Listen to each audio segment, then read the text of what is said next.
আজকের অর্ডারের বাটার পনিরটা আমরা ঠিক কিভাবে বানালাম চলে আসলাম তার রেসিপি নিয়ে। আমরা কিন্তু বাড়িতে সবাই অনেকেই অনেক রকম ভাবে রান্না করি, তাই অনুষ্ঠানের অর্ডারের রান্না আমরাও এক এক দিন এক এক রকম পদ্ধতিতেই করে থাকি। আজকের রেসিপিটা দেখার পর তোমরা অবশ্যই কমেন্ট করে জানিও যে খেতে কেমন হবে। প্রথমে কড়াইতে কিছুটা তেল ও ঘি গরম করার পর গোটা গরম মশলা ফোড়ন দিয়ে নিয়েছিলাম। তারপরে একে একে আদা বাটা ও কাঁচা লঙ্কা বাটা দিয়ে কষানো হচ্ছিল, আর কষানোর সময় অল্প করে জলও দিয়ে নিয়েছিলাম যাতে আদাটা পুড়ে না যায়। এবার পরিমাণ মতো নুন মিষ্টি দিয়ে দেওয়া হলো। এবার এর মধ্যে দিয়ে দেওয়া হচ্ছে নারকেলের গুঁড়ো, তোমরা এখানে নারকেল বাটাও ইউজ করতে পারো। আর দিয়ে দিলাম কাজু ও পোস্ত বাটা। পুরো রান্নাটা দুধে করতে পারলে কিন্তু খুবই টেস্টি হয়, তাই দিয়ে দিলাম কিছুটা লিকুইড দুধ। আর লিকুইড দুধের পাশাপাশি দিয়ে দেওয়া হলো বেশ কিছুটা গুলিয়ে রাখা গুঁড়ো দুধ। গ্রেভিটা ভালো মতন ফুটে আসলে দিয়ে দেওয়া হচ্ছে হালকা ভেজে রাখা পনিরের টুকরোগুলো, যেগুলো আমরা ভেজে নুন জলে ভিজিয়ে রেখেছিলাম। এবার পনিরগুলোকে ভালো মতন ফুটিয়ে নিয়ে ছেঁকে তুলে নেওয়া হচ্ছে যাতে পনিরগুলো ভেঙে না যায়। আর গ্রেভি নামানোর আগে ডাবুর মধ্যে আমরা একটু গ্রেভি তুলে ওর মধ্যে দিয়ে দিচ্ছি ঘি,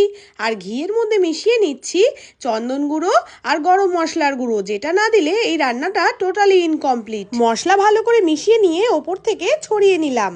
আর গ্রেভিটাকে এমন ভাবেই নামাতে হবে যাতে গ্রেভিটা একটু মাখো মাখো থাকে, খুব পাতলা যেন না হয়ে যায়। আর গ্রেভি নামানোর আগে বাটার দেওয়ার ক্লিপটা কখন মিস হয়ে গেল টেরই পেলাম না। এবার সুন্দরভাবে গ্রেভিটাকে পনিরের ওপর দিয়ে নামিয়ে নেওয়া হলো, আর তোমাদেরকে দেখানোর জন্য ওপর থেকে আরো একবার সুন্দর করে বাটার দিয়ে ডেকোরেট করা হলো।